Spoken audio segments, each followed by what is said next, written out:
Hi, Vanessa. Hey, Adam. Welcome to Uncertain Things. Today we have Robby Soave, right? Did I pronounce it right? Is that how we pronounce it? That is how you pronounce it. Yes, ooh. I got it right. Who's the senior editor at Reason Magazine.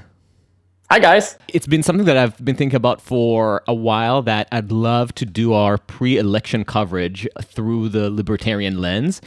Just because there's something both about Reason specifically, but I think Libertarians in general, that kind of show intolerance to the BS on both sides, and has a more cleansing effect to judge politics through. So I thought it'd be great to talk to you. Thank you. Yeah, I mean, I agree. We do sometimes, to some degree, I think libertarians find ourselves in a moderator role, or a we abhor both sides so much, and increasingly over time, it's not like either side moves closer to our position. So I think I'm able, and many of my compatriots are able to somewhat fairly, and what our biases is, because we telegraph them and we're very loud about what we think. Which is actually going straight to my first question. Yeah, you've just literally telegraphed who you guys on Reason Magazine are voting for, right? That's right. We released a voluntary list. Anyone on staff can participate if they want to. They don't have to. Where every person explains who they're voting for and why. We've done this in many election cycles. We've done this in last, I don't know how many, probably 4 or 5 election cycles at least. Our thinking is that, journalists do have biases, and it might be better if they just admit that. Particularly, so we're opinion journalists anyway, and that's pretty out there. You're supposed to know that we're coming from a perspective, and our perspective informs our writing, and you should take that into consideration when you read us. So we had a lot of people participate. It was not surprising results. Most people who are voting, who work for Reason, are voting for the Libertarian candidate, Jo Jorgensen. There's also a healthy number of non-voters for both principled reasons and for, I don't know where I'm registered to vote reasons. And then of some interest, there were a couple votes for Biden and 1 or 2 votes for Trump. Interesting mix there. Do you think this logic applies, or should apply, to places like the New York Times, Washington Post? Do you think that they're missing something by not having this policy? I think opinion magazines, for certain, are well served by participating in this. I saw the American Conservative did a similar thing, mostly votes for Trump, and not everyone actually said who they were voting for. With straight news outlets, it's tricky, but I think I'm trying to understand what the downside would be if they just did it, because most people do assume correctly that they do have biases. One of the things that social media has kind of, I think, brought to the forefront is that the people doing, straight, quote unquote, straight news do have strong views. And that's not nefarious. Everyone has strong views. It's very hard to be totally dispassionate. I mean, it's borderline. You almost lack knowledge if you're so dispassionate that you have no priors whatsoever. But social media has allowed a lot of straight news reporters to sometimes let their biases float out there a little more freely, because what they're saying there isn't carefully edited by someone else, by an editor. So often I see more kind of rushing to one side of a story or another on a reporter's Twitter feed. So, in answer to your question, I think it's an intriguing idea, and that might have more upside than people think. So, from your perspective, there wasn't it wasn't like a moral conundrum for you to do this. Like, I don't know which journalism schools you went to or what shaped your thinking, but it wasn't like you felt some sort of internal tension there. No. I want to give my readers, people who follow my work, more information about what I'm thinking. I don't see how it could serve them poorly, how it could serve them well to it's, at least in my case. In other cases, it could certainly be debatable. In my case, I don't see how it serves my readers well to keep that information from them. But you write about the media a lot and or at least what you see as follies in media coverage and the behavior of maybe like blue check mark reporters. Yeah. So before we get into what you diagnose as some of those follies, do you think that this is something that could actually help in terms of improving public perceptions about the media? Exactly like you said, if everybody is expecting that they're already biased, being honest about it could make it better. Won't it just make it worse? Won't it make the siloing even more severe? And just like now we're just honest that, kind of like British journalism, that you know where everybody is, and it's just two opposing forces fighting each other, not really any attempt at a consensus or a mediative, objective reportage.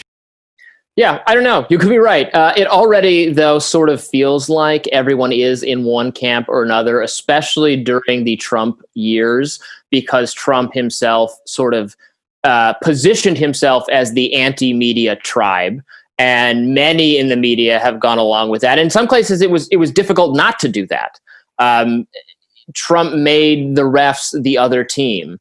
So there has been such which is difficult for me. It's difficult for people who have not necessarily moderate views, but views that don't fit neatly into one category or another, or some views that overlap strongly with one category and some views that overlap strongly with the other category. Everything about the Trump years wants you to commit to a side, commit to a team, with the media being very much part of the non-Trump team. So I think, and I don't think this for certain, but it could actually. I think some people have a. It's like there's a secret being kept from them. That the media are still pretending that they're these neutral gatekeepers. So if they just admitted it, it's possible some people would be less inflamed about their coverage of certain things. And actually, for a real test of this, often it's, even in Trump world, it's CNN getting attacked rather than MSNBC, even though MSNBC is obviously more progressive in its outlook, much more consistently liberal in its outlook. But it annoys a kind of large swath of the country of Trump people, because CNN is supposed to be unbiased, but they're not. They don't expect the same from MSNBC. To belabor the point just for one more second, I'm just wondering, is the problem there, though, that they're not honest about their bias, or that they are failing to even try to live up to their pretense as objective journalism? There's a lot of different issues here, right? Because even the issue of even saying the media is biased is this broad statement that doesn't get into the weeds of how this bias actually functions. Right. Because you have, one of the most sort of important under scrutinized or under considered elements of a media bias is just in deciding what to write about in the first place, or what's important enough to write about. But you can be objective without being unbiased. None of us are really unbiased. But journalists still have to be objective when they consider. So if a piece of information, new information development really, really, really confirms what you already think, then you need to be like even more scrutinizing, even more investigative to make sure you're just not like telling yourself what you want to hear. And many of the recent media controversies for the last few years have taken place in a context of journalists just confirming, what they already think about Trump people or et cetera, in a very lazy way, and that blowing up in their faces. Right, which is kind of part of the way that you've kind of started to gain recognition, I suppose. And this is kind of like your niche, is pointing these instances out when they happen. I mean, would you mind talking a little bit about maybe one that sticks out in your mind that you think is a particularly good example of the times where the media has just not done its due diligence? Sure. I think I fair to state I became best known for covering the Covington Catholic school incident, the boys on the Lincoln Memorial who were accused of racially harassing this Native American man and his entourage who had approached them. And it was initially, there was this viral clip of the man seemingly being bullied by these kids. One in particular, Nick Sandman. Again, these are Catholic high school students. It is a short video clip where it looks like he's really standing in the Native American man's way, and he's giving him this really uncomfortable, really bullying stare. And it went viral, and news stories are appearing about it everywhere. It's CNN.com, the Washington Post, other outlets. And then, so I was one of the first people when I sat at the time I sat down to write about the story, a longer video had just appeared on the internet. So I watched that one first, and that one showed that there was a great deal of additional context to this, that actually the boys had been screamed at by this kind of crazy group, the Black Hebrew Israelites. It's like a black nationalist cult. I've had unpleasant run-ins with them on the streets of DC before. They just yell crazy things at people. And that had been going on for an hour, and the boys hadn't really done anything objectionable in response to them. Then the Native American man and his group appear on the scene, and it's like they took the side of the Black Hebrew Israelites, and they really wandered into their midst. And Sandman, the starer, is not actually in his way, and it's just totally different context. Not an example of like these kids descending on like this innocent group of people and harassing them. So I wrote that, and then really, additional information did come out pretty swiftly that it was portrayed wrongly, and it became this whole media debacle. I think almost everyone's heard of it by now, leading even to lawsuits against CNN, the Washington Post, and others. I think both of those have been settled for undisclosed sums. Yeah, that was an interesting moment. Yeah. Okay, enough media navel gazing. Yeah. Before we get into your book, I still want to ask you about the election. So you mentioned in the little blurb you wrote describing why you're voting for Joe. Is it Jorgensen or Jorgensen? Jorgensen, I believe. Jorgensen. Yeah. You mentioned there that you would have voted for Biden had he picked Tulsi Gabbard as his VP. I'm just thinking what your thinking there was, and also how do you see the stakes for the upcoming elections? Sure. I mean, I'm a libertarian pretty down the line. I want the Libertarian Party to do well. I have no illusions that she's going to be elected. It's important for me for the Libertarian Party to have a higher raw total number of votes, so that they just have more access to election resources in the future. I'm also voting in DC, so my vote absolutely does not matter. I don't think, to me, there's a lot I really don't like about both Biden and Trump. I think Trump is appalling. So if you made me choose, he should not be the president again. So that would leave Biden. But I'm not voting for either of them because I find Biden inadequate in so many ways as well. I want to be pandered to a little bit. If you want my vote and you're not the Libertarian Party, you need to say that I value you and I want to bring you into my coalition. So I thought to myself, how could Biden realistically do that? So if he had chosen a VP who was a little bit more independent-minded, obviously he's not going to choose like an out-and-out libertarian, but a Democrat with some appeal to non-Democrats who has discussed some of the things that are important to libertarians. And I thought, Tulsi Gabbard was, again, this was never going to happen, but was at least another person who had run for president, was a woman, checked some of the diversity boxes he said were important to choosing. So that was kind of my, if you did that, you would communicate to me that you really are interested in independent voters. Tulsi was someone who talked about some libertarian issues, certainly not a libertarian, certainly many things I disagree with her on. But that was my thinking there. Now, at no point did I think that was a good electoral strategy for Joe Biden. I'm not saying courting my vote is a winning strategy, but if he had done that, I would have likely voted for him, yes. I'm interested because I don't need any convincing, but I do wonder what makes him appalling to you. I think that his bullying behavior, his lack of presidential fit. I mean, everything you'll hear from people who don't like Trump are things I don't like about Trump. I mean, he also doesn't care about so many of the things he claims to care about. I mean, the size of government continues to get worse. The debt continues to get worse. If I were to make, he's terrible on trade and immigration. So both issues where he is worse than a normal Republican would be.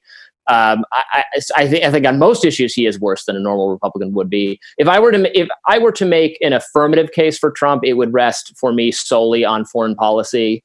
That he is not started a new war, even by the standpoint of recent presidents, has been a little bit less militaristic, albeit in a very clumsy way. And he says inflammatory things all the time. Right. And I'm not discounting that entirely, because it is very important, because the president has nearly unchecked power on this front. So yeah, I would argue that it's almost by accident that he didn't start a war, but that's me. That very well could be. And he hasn't, he said he would get the troops out. But Afghanistan, I think we've just recently brought them back down to some lower level that had already been obtained a while ago. So if he's meeting some of his claims on this front, he would have done a lot better. If he was perhaps not so bad on so many other issues, this would be enough, I guess, to say this is better than the alternative. But just this is hard to gauge because it's not policy oriented, but at the level Trump practices it, it does matter. The sheer amount of division he relentlessly pumps into our dialogue is just, it's not entirely his fault. He has a lot of willing participation from the other side as well, but he has not, and in the pandemic, he has failed so miraculously to even as I think he does many of the things that his advisors talk about, but then he backtalks them and undermines them in other ways. It's as chaotic and confused as you would expect from someone whose immediate background prior to this is reality television. So you're saying he's not the 4D chess player? No, absolutely not. I mean, he's perhaps a 4D chess player when it comes to his own image and catering a fanatical worship among his ever shrinking base of support. Not shrinking too dramatically. He still has, 38% of the country that absolutely worships him. He's done a good job for cultivating his own brand, but no, in terms of broader political strategy, I don't believe it's there. I will just say that I keep saying that, and I think that he's even better than people give him credit in cultivating his image, because in my mind he has been so successful that he has made people numb to A, the infractions and shattering of norms, and B, his failures as an actual leader, that he is, in my opinion, converting some voters, people who are tired of some of the excesses on the left and have just grown so numb to the worst aspects of Trump that they start seeing him as a viable option. In fact, Vanessa and I just had a conversation with a friend, which was surprisingly in the last episode. Yeah, in the last episode, it was just supposed to be kind of like just a cross section for fun, talking to a friend about how crazy things are. And he ended up confessing he's a progressive and a liberal who confessed to have voted for Trump.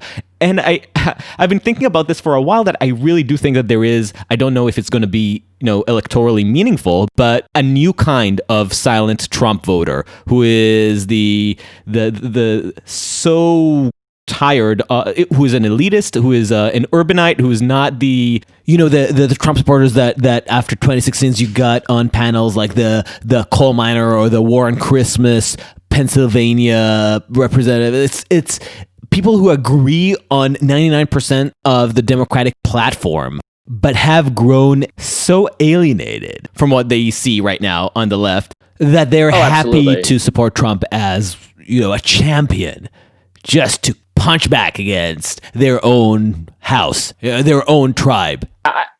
I mean, the excesses of the left, particularly on identity and cultural issues, have been a massive gift to the right in general. And I think if Trump was a little bit more savvy about this, he could have exploited it massively to his advantage. The problem is, honestly, Biden a little bit is a hard person to pin as the avatar of cancel culture, because he's just is a kind of moderate Democrat from an older iteration of the party. So Trump world has to claim that, well, Biden's going to be swept aside by this lefty tide, even though the kind of really hard left candidates did pretty bad in this Democratic primary. I think I think under a different matchup, this would be more of a thing. I mean, prior to the pandemic, I expected Trump to be reelected. I think things are so bad, and things being so bad are a reflection on the incumbent, even if whether it's his fault or not, I expect him to lose. Really? But, I mean, I just, I feel like I keep bringing this point up with every person we're talking to. I just feel like the way that information gets transmitted today makes it so easy to completely separate reality from whatever it is that the politician represents within your internal narrative. So in reality, maybe people are dying by the hundreds of thousands from a pandemic and the economy is terrible. And a lot of that is due to the mismanagement of federal government. And in theory, that would reflect poorly on the incumbent, right? But thanks to social media, it's very easy to just box out all this discussion and draw people's attention to focus only on cancel culture. Cancel culture is a problem. Or Biden is going to be a sock puppet for the Sanderistas. I think the ability of people to create their own reality-shaping media silos is so big that the time of things like a pandemic or a bad economy truly shaping people's perspectives is over. We have too much control of the narratives that we're seeing and the way that it is shaping our politics. The amount of, just the sheer amount of political polarization makes it so that any change, anything happening just has less of an effect because we're already so sorted. There's a smaller number than ever before of unsorted people or people who might switch from one to the other. So Trump's ceiling is lower, but the bottom floor, to this tortured analogy, is higher. You know what I mean? There's less, like no matter what he could, and he said this, right? The famous, I could shoot someone on whatever street it was in New York and I wouldn't lose any votes, has a ring of truth to it, and it's true for the other side. So, we're pretty split into these two camps. I mean, you could go back decades, right? And you would have people who would say they're Republicans, but they're voting for Democrats and vice versa. You'd have Democratic governors of Republican states. You have it much to a lesser degree. And also the Republicans in Congress, the 10% most liberal of them would be more liberal than the most conservative Democrats. We've sorted all that out now. Not all of it, but most of it. Now everyone is where they should be. Everyone belongs to a tribe that fits what they think, or they've fitted what they think to the tribe they're part of. Either way, they're in the right place. I mean, systems get more efficient over time, like game systems where it's a contest to beat the other. Everybody eventually figures out how to play the game more efficiently, and that's largely what we've done. So you're right that there's not nearly as much movement as there would before. All that said, not everyone is so online as we are. There are still some kind of, I know people who are Trump voters who are not voting Trump, who were Trump voters and are voting Biden this time. I also know people the other way around. We're talking about the exodus of kind of the of higher, more educated voters from the Republican Party, white women from the Republican Party, but also the Republican Party's doing better with some minorities in some states now. So there are changes taking place. They're just not as pronounced or dramatic as you would have seen a decade ago. I also wonder if people on, because we're so familiar with our left bubble and so familiar with the things that piss us off about the left, and like you said, we're sorted out, and so that's what we know. I do wonder what's happening on the other side, on the right side. Are they also fed up with what's going on their side, and could there be a similar movement away from their traditional politicians that they would go for because they're just sick of this online rhetoric? I know that, granted, with your point that not everyone is as online and plugged in as we are, but I do wonder if there could be a corollary on the other side. Well, I mean, if Trump loses, right, there's going to be some kind of intellectual shakeup in the foundations of conservatism and what Republican voters think. There's going to be because many, I think, Republican leaders, politicians, think tank donor people were never really on board or were skeptical of some of the more populist Trump stuff. They want deregulation and tax cuts. And there's probably going to be an attempt to go back. And certainly some people are going to want to go back to a more traditional Republican agenda. Then other people will be, competing for the Trump populist mantle. Some of them might even have the last name Trump and we'll see where it's impossible to kind of tell how it's going to shake out. It's certainly going to be very interesting. So that's the kind of fight going on the right, which is it's among different issue coalitions, where I think the fight going on in the liberal side really is a fight between an ardent leftist, borderline democratic socialist and heavily identitarian or, very, pronouns and all those kinds of things, versus and that faction being much, much louder, but smaller. And then the bigger faction of just kind of older, moderate religious Democrats who chose Biden. Well, not that I think the Republican Party needs my help, nor do I actually want them to take this advice. But from where I'm standing, it seems like it would be absolutely insane for the Republican Party to not put a more disciplined Trump in charge. Now, I think that will be a terrible thing for the country and the world. But I think Trump has shown that this is effective, and this is the strategy of slightly socialized nationalism is something, and populism is able to completely steal votes from disillusioned Democrats or just the alienated, forgotten voters of Middle America. And the problem with Trump is that he's completely lacking in discipline. They just need to get a better Viktor Orban, and that might be the end of America, but still, it's a good job for the Republican Party. If Trump is reelected under these conditions, then obviously, yes, Trump is the greatest, most successful political Republican figure ever. He was smarter than everyone else, and you should copy him exactly, because these are really tough. This is a really tough situation he's up against. He's up against the most moderate and appealing rival he possibly could have had, someone who is just not disliked the way the last person he ran against was, and he's in a terrible spot, not for reasons that are not entirely beyond his control, but are just certainly to some degree beyond his control. So if he still pulls it out, it'll be a really amazing triumph for Donald Trump himself, to be honest. Obviously, we're getting pulled into politics. It's hard not to. It's 2020 and it's a week before the election. But I do want us to talk about your book and the reporting that you did for book. So would you mind giving us a little bit of a, Yes, did we introduce it? Panic Attack, Young Radicals in the Age of Trump. Excellent book. Thank you. I'm really excited to know what are these young radicals thinking?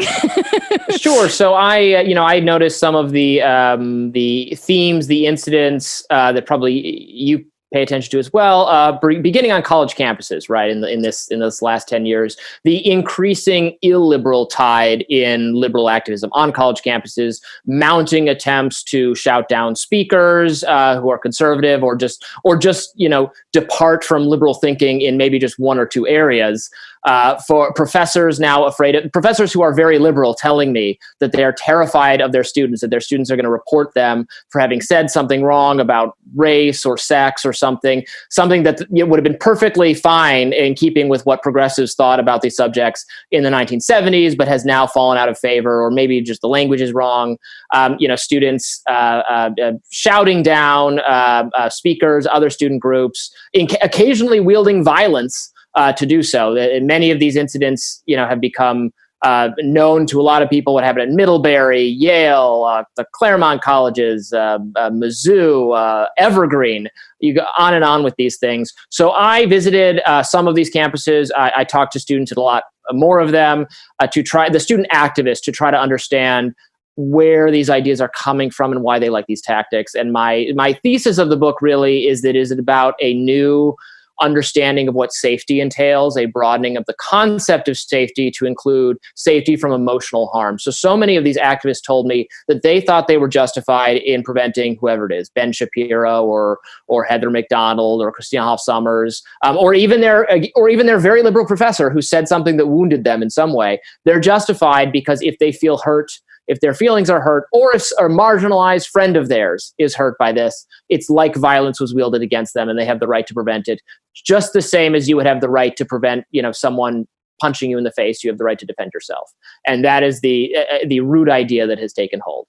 And then I would just add that I think what we've seen in the last few months or last years and even the last few months is an acceleration of this or a spreading of this kind of activism from the campus to online, to the workplace, to a lot of maybe pandemic era frustrations in the workplace spilling out onto social media. I think what happened at the New York Times with Barry Weiss is partly a reflection of this. Again, not to make everything media focused, but certainly the kind of woke young person who really thinks you've harmed them, you've compromised their safety if you say something they disagree with.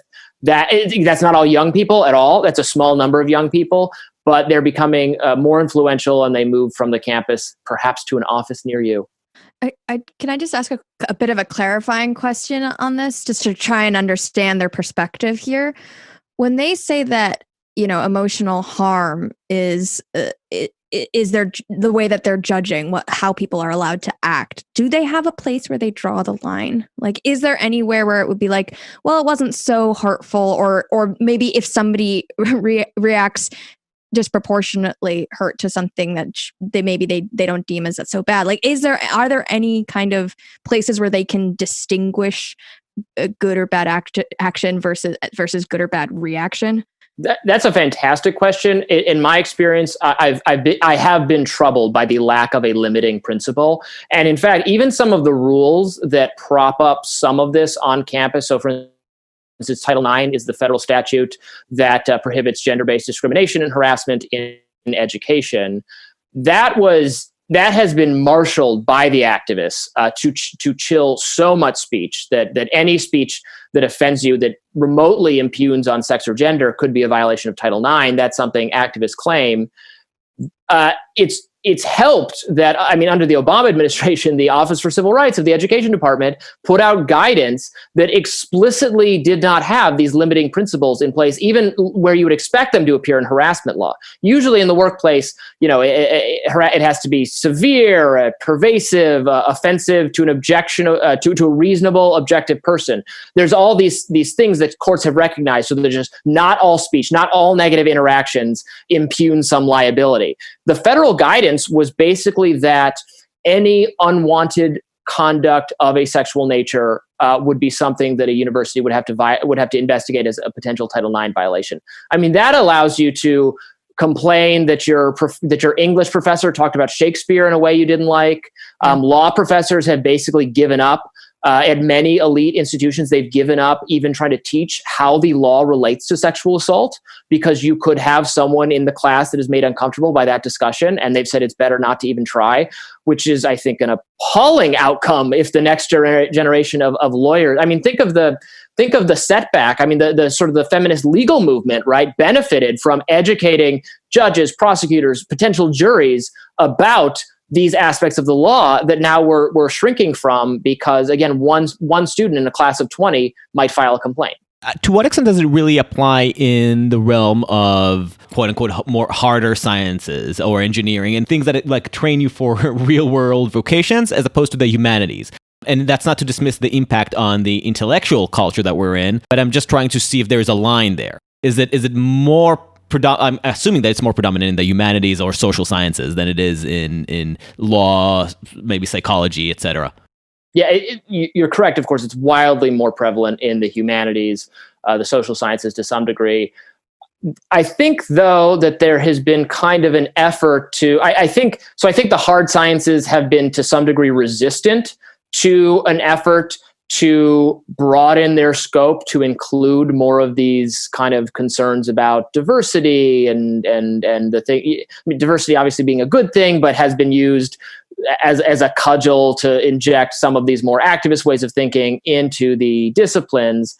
I think you see, these disciplines are they have people in them probably more who are more disproportionately more likely to really be trying to get maybe a craft or something out of it that they know translates to a good job. That certainly exists in the humanities as well. I'm a humanities major, but there are certainly more humanities graduates who took on tons of debt, who now are not employable, and probably think, where did I go wrong? It probably maybe even lends itself to a kind of lefty way of thinking, maybe even on economic issues, that there was injustice here. And to some degree, there is injustice, right? People who were convinced by their evil academic advisors that it was worth going like $100,000 in debt to get the most fanciest English degree from the most fancy college, were liars and swindlers. So I have a great deal of sympathy for them on that front. The other thing I'll say on this, though, there's an effort to, I think, push these values into the K through 12 system as well. I mean, I saw the other day, I think it was Fairfax County again, which is the school district of Northern Virginia, the kind of suburbs that border DC. And they're not open for instruction because the teachers unions have refused to go back. Even all private schools are open now, but if you're a kid who relies on public education, you're in the terrible Zoom learning.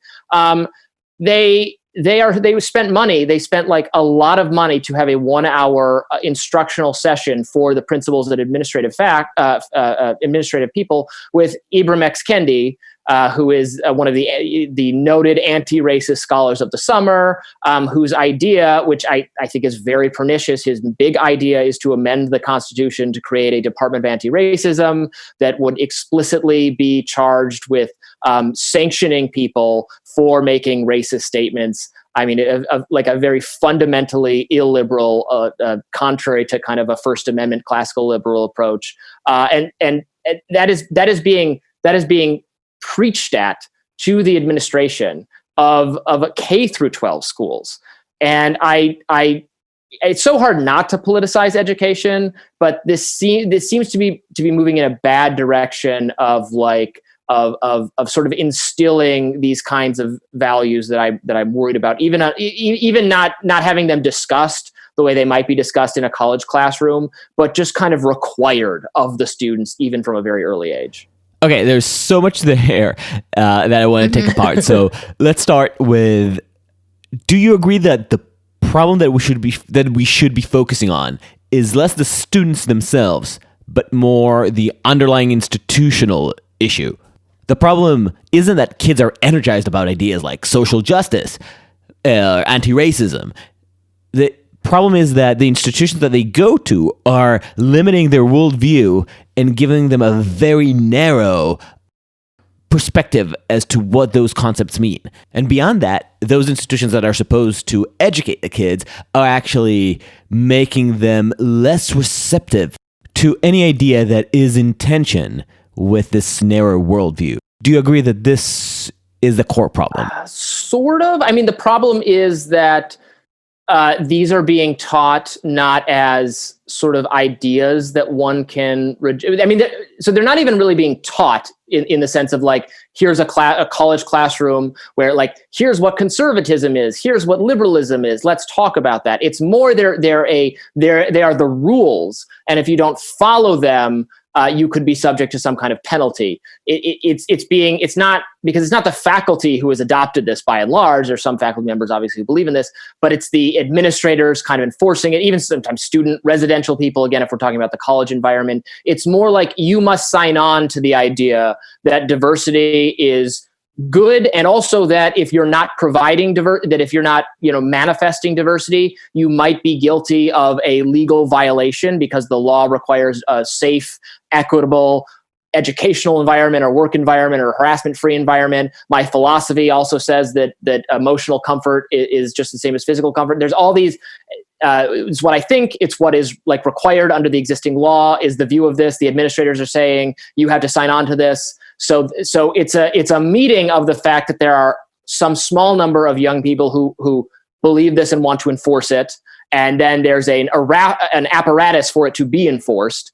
And even though probably most people or a significant number of people are like would not sign on to it willingly otherwise. Right, but if we're to assign blame, kids having simple worldviews is nothing new. It's rather the fault of the administrators and faculty for not challenging it. Yes, I agree with that. Yes, I agree. So one of the earliest encounters that I had with this issue was, I think, in 2013. I was talking to a professor in an Ivy League school who was speaking for his friend, and I'm not going to give details because I actually don't have permission to report on it, but The friend was an English professor, and he was teaching one of those foundational texts in European history. And that text, one of those pieces that I think it's considered one of the earliest narrative novels, and it includes a story of a rape and power relations between a servant and a master.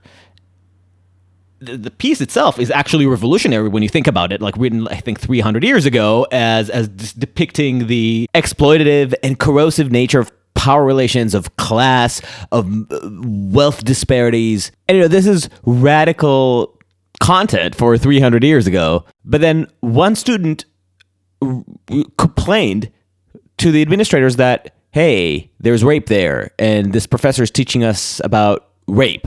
And you can imagine how the story unfolds. They go before the administrators. The teacher has to stand before a panel. And this is 2013, so it's in the early stages of what you call the panic. There were no stories in Vox about it, or no counter stories in Fox. It just happened in real time. And he goes before the panel, and the panel says, Professor, you're in the right, but you need to stop teaching this text. This text that is one of the cornerstones of European literature. The insane thing here is not the kid saying it, is an administrator saying there was a kid with a stupid opinion who misunderstood the text, who exactly needs an English professor to tell them, you're wrong. Here's why you're wrong. Here's why this text is so important. Here's why, if you're going to study literature, you need to understand this text. Here's how you need to read this text. And here's how, through this text, you can observe the evolution of human perception. Instead, you're getting administrators saying, no, stop that. Stop teaching this text. And instead, you need to pander to your students as if you're a politician or an entertainer. And this is where the problem is. This is where the adults should have said enough and didn't, and instead validated every single puerile complaint that came their way. Well, and there's a lot of validators. There's the increasing. There's so many more administrators in schools on college campuses than ever before. It increases every year. The ranks of the faculty salaries have not increased, whatsoever, probably the entire time I've been alive. Meanwhile, university after university, they'll double the number of administrators they have, the ratio of administrators to other people. There's more cops. When there's more cops, there's more enforcement. There's someone you can go to have your grievance legitimated, especially because these people, these are people in charge of the residence halls that have, they have titles like Vice President of Sustainable, Happy Student Engagement in Life. Like, what is their job? And these people draw massive salaries, just scandalously high salaries. They absolutely have that established. These are north of 100K. The University of Michigan, where I graduated from, I don't remember the exact statistic. They had dozens of people in these kinds of positions making this kind of money. And what is this person's job but to make a student feel happy and safe and comfortable, to make their lives less difficult, more difficult for the professors. So the professors, just coming in. And so even if most of these people are reasonable, there's always some of these people who are just who prioritize compliance with bizarre rules rather than a culture of free inquiry and free speech, even if it's difficult, because free speech is difficult. It's difficult to have uncomfortable conversations. It's difficult to foster the kind of conditions where people feel free to express heretical ideas without shaming, and you have productive dialogues about it. It's much easier to even accidentally, even if you're not trying to do it on purpose, have a snitch culture and a compliance culture, a culture where you go straight to the panel for adjudicating student grievances to have your perspective heard, to file some kind of complaint. The way this plays out for me is we are talking about a completely different set of incentives. So if we look at a world, what we imagine the academic world is supposed to be, the fantasy academic world, which is promoting free inquiry, debate, free speech. And on the other hand, you have the administrative incentive, which is we are creating a valuable membership card for the American elite, which costs $200,000. And that's it. We just need to make sure that people still want to buy this membership card and to keep on advertising it. What we certainly don't care about is what values happen to get slipped into the process of gaining this membership card, just so long as people from the US or abroad still come here and pay $200,000 to get it. So how do you actually reconcile this? If at the core of it, there is no incentive for administrators to actually uphold what you and I, and presumably Vanessa, see as the core values of academic learning. Yeah, I mean, right. There are so many problems with exactly what you're describing. It's hard to know what exactly to do about it. I have been such a skeptic of the value of higher education, given the cost to the individual students. Obviously, the cost being just wildly distorted by a number of things. I think the government subsidizing student loans is a suspect policy. Obviously, it has a good intention to make it easier for students to pay this kind of cost. But if you're distorting the price, that we've seen, and there have been numerous studies who have shown this. So there's some evidence for this claim. It's not like just some like crazy right-wing claim that the subsidizing the loans gives the universities every incentive, every reason to just raise the price because the government is going to help you pay it. And you don't even know what you're paying. It's years later, you're going to figure it out. It just kind of seems free to you right now. And this just has this massive distorting effect. I mean, I think public universities that are truly supported by the taxpayers of their state, that would be an issue where, like, even as a libertarian, I wouldn't have a problem for the state legislatures putting some rules on how much they can raise the actual price. I'm from Michigan. It seems to me a little crazy that the universities in Michigan, that Michigan State, University of Michigan, are like unaffordable to people who live there, whose tax money does go to support it. That seems kind of wrong to me. I think what could be the case is that the pandemic, which really, I mean, is wreaking havoc on every facet of life and is a once in a century tragedy, might have people correctly rethinking the value versus the cost of higher education. I think every university is choosing a slightly different path. I think some are lowering the cost. I mean, it's totally unreasonable and insane to charge the same thing for this terrible, awful experience. I mean, what a lot of the wealthy are paying for when they go to college is, we know it. It's the experience. It's the fun. It's the party. That's sad, but it's true. That's the message from the college admission scandal, right? None of these kids had any concern that they would fail out because they're actually not smart enough to be there. Of course they can get by, and they were willing to pay an astronomical amount of extra money to get into the one they wanted because it'd be more fun there and it's slightly more prestigious. An absolute scandal. So there is an opportunity to rethink higher education a little bit right now, but obviously it's very. I just think that the place where it gets rethought is maybe in mid-level schools, but probably in the higher schools, like in the Ivy League, and definitely places like Harvard and Yale. They're fine. They're still charging their $65,000 a semester for online courses. Because not only that, what I spoke to some professors in that field, that one of some of the things that administrators are doing is actually just opening up the waiting list a little bit and telling people you're in, and people who are already going to go to a mid-level school somewhere. And it's like, oh, cool, I got into Harvard. I am going to pay those $60,000 because I think beyond the experience is, like I said, it's the membership card. And for people still buying into the idea that Harvard is your ticket for success or for, climbing up socially, it's just maybe it's worth it in their mind, those $200,000. Right. And it might be worth it if you have vast financial resources. It might be worth it. The question is it worth it if you put yourself into debt for years after, when you could have gotten the exact same education? I mean, the next 100 colleges, I don't believe the difference in the educational quality to Harvard is nearly as the gulf is not there relative to the price. But of course, but that's what I'm saying. The educational quality is meaningless. Yeah. That's exactly my point. Right. They don't actually care about the professors, and I think that's going back to the problem that we were talking about. I think the professors, the faculty is actually the least important part of the equation. They're the customer is the parents or the students, depends on how you look at it. The merchant is the administrator, obviously, selling a diploma. And the merchants are just facilitators. They're just completely interchangeable. And that's why their salaries have been so stagnant, as you pointed out yourself. Anyway, that's just all that was just an intro to the question. If you agree with me that this is part of or a core element of the problem that is like fostering this culture of coddling, why aren't we talking about this more? Because a concern that I get when I'm trying to convince people that cancel culture is a real problem and that it does have miasmic effect to the rest of society, I find myself having to explain time and time again exactly why students doing crazy things in college matters.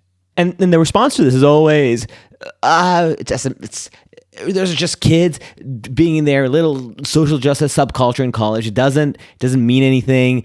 Get over yourselves. They're just being jerks. So part of my regular response is, first, if we don't like these behaviors in college, we're not going to like them when they come out of college. But the bigger point for me is that the problem, again, is not the kids. This is a problem that is endemic to the institutions of higher education. Yeah. So to respond to so I absolutely get it. People accuse me of this all the time. You're just bashing, idiotic college students. Is that really fair? And also, it's now because college student writes a stupid newspaper op-ed. It's around forever. It will spread on social media. It might become a story on Fox News. 20 years ago, they would have written it. No one would have seen it. That would have been the end. So it can seem like I do think the problem's getting worse, but there's so much more coverage of the problem that it makes it look that much even worse than it actually is. I have tried to be more careful when I report on stupid college students doing stupid things. I have tried to become more careful about thinking about, okay, should I actually escalate this? Should I actually call this to the attention of my audience?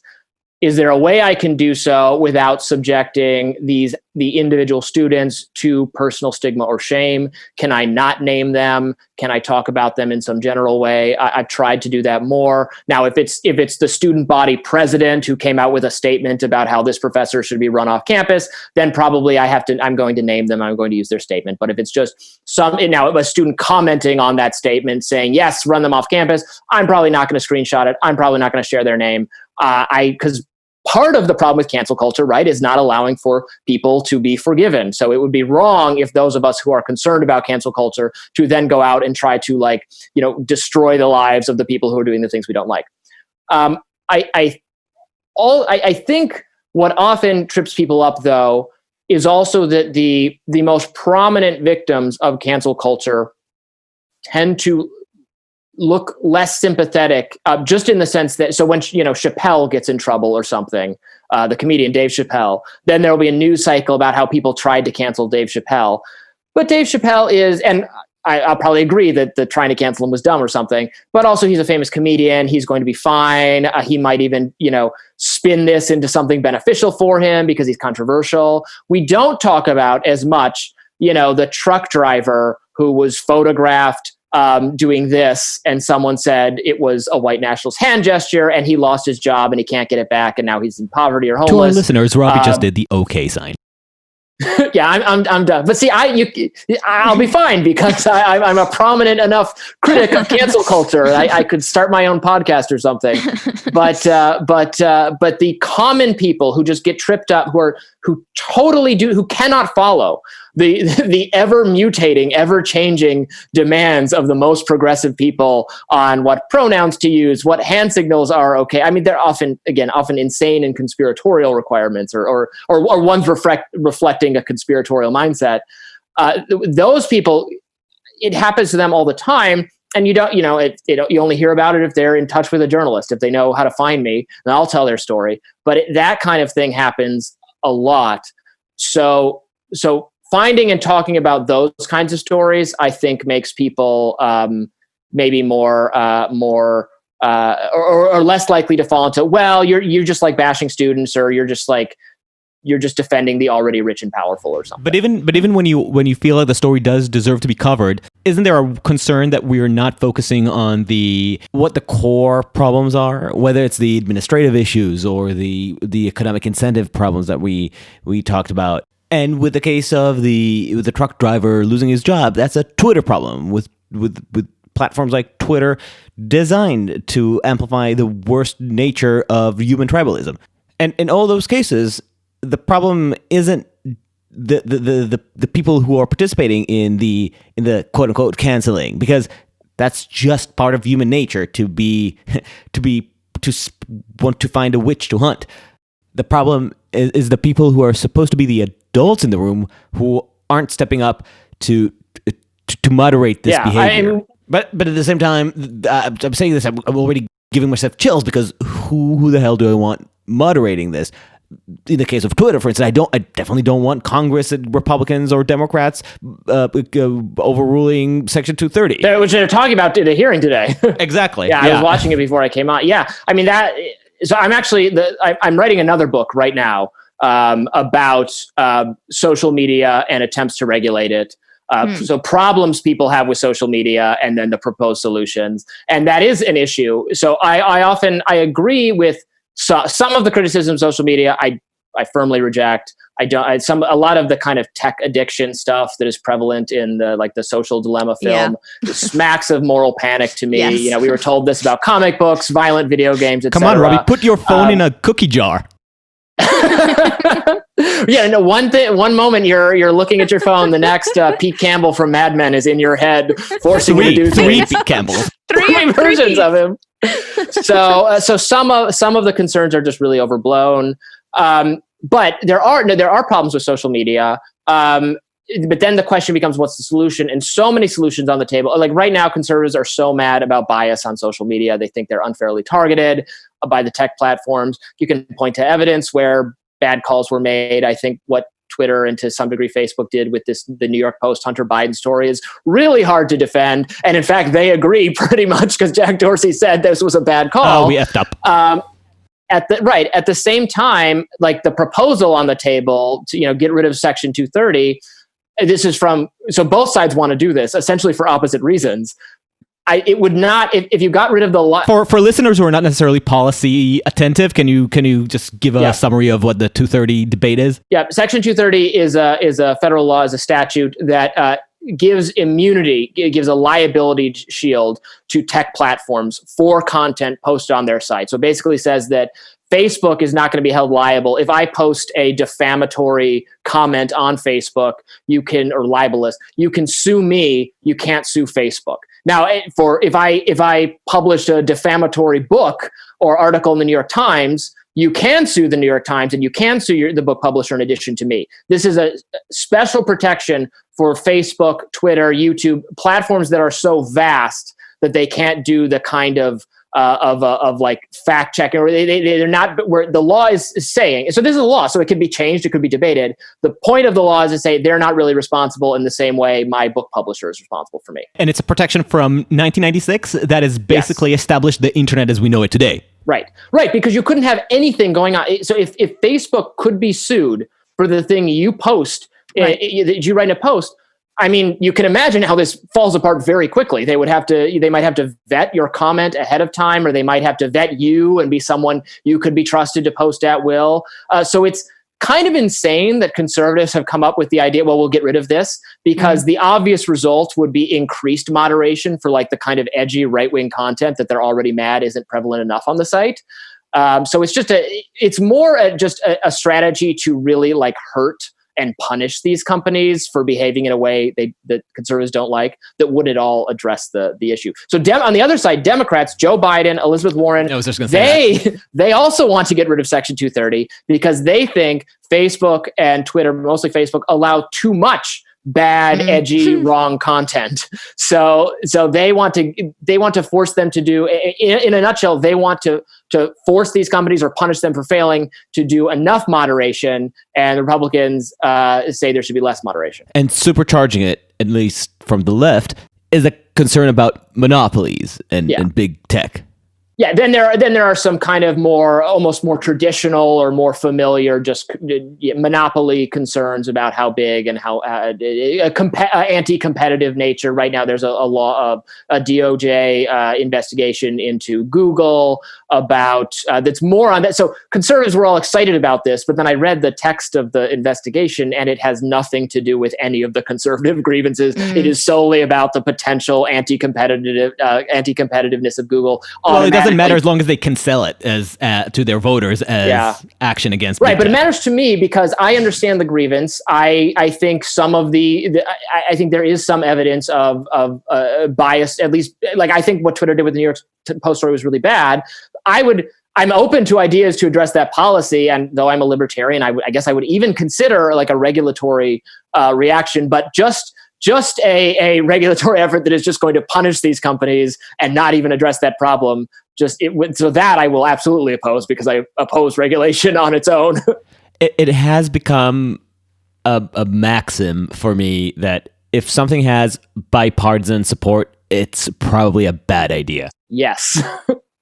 Yes. Well, and just with the kind of monopoly argument for these companies, so right, I'm trying to be reasonable. I see the argument for why Google might be a monopoly, and I think some of their behavior maybe fits into that framework a little bit more. I have a hard time really seeing like Facebook as a hard M monopoly because like what is it going to do with that power?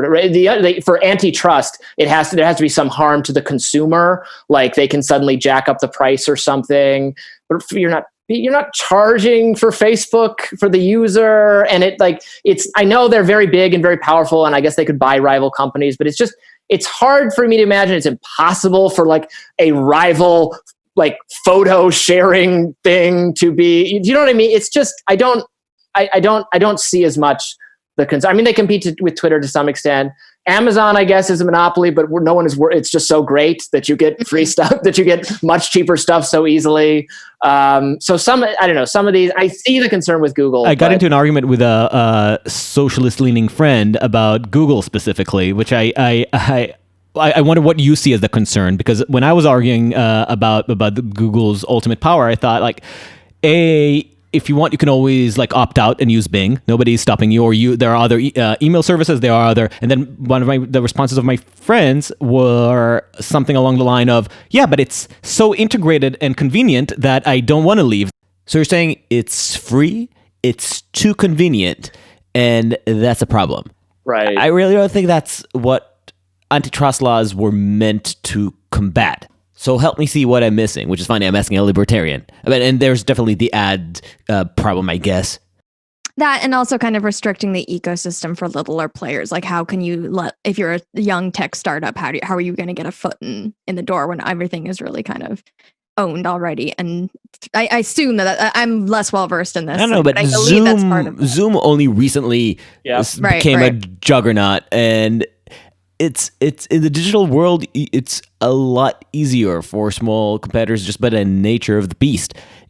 You're not fighting over material in the ground. It's not the same conditions that prompted the antitrust laws of the beginning of the 20th century. Yeah, I strongly agree with that. I mean, the product is ephemeral to some degree. It's not like we have all the oil reserves, so how could anyone ever have more oil reserves than us? I mean, like, dude, I mean, I'm old enough to remember MySpace and AOL Instant Messenger, and like things come and go.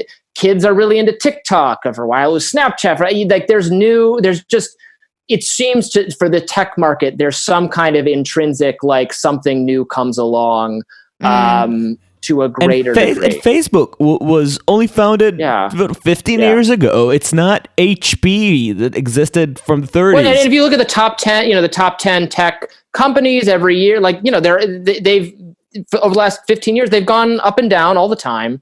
So it seems like you could have a competitor come along. There will be shakeups. There are things that make them not monopolistic like that. And also, they're not really wielding their power in an anti-consumer monopolistic way because we like this stuff, basically. So that's why it seems premature to we got to kill them. for this reason. The other thing, though, with like the Section 230 changes and everything, so Zuckerberg finally said, he's like, okay, I think he said this today. All right, we're open to this being changed, but keep this in mind: the more regulatory barriers you impose, more liability you inflict.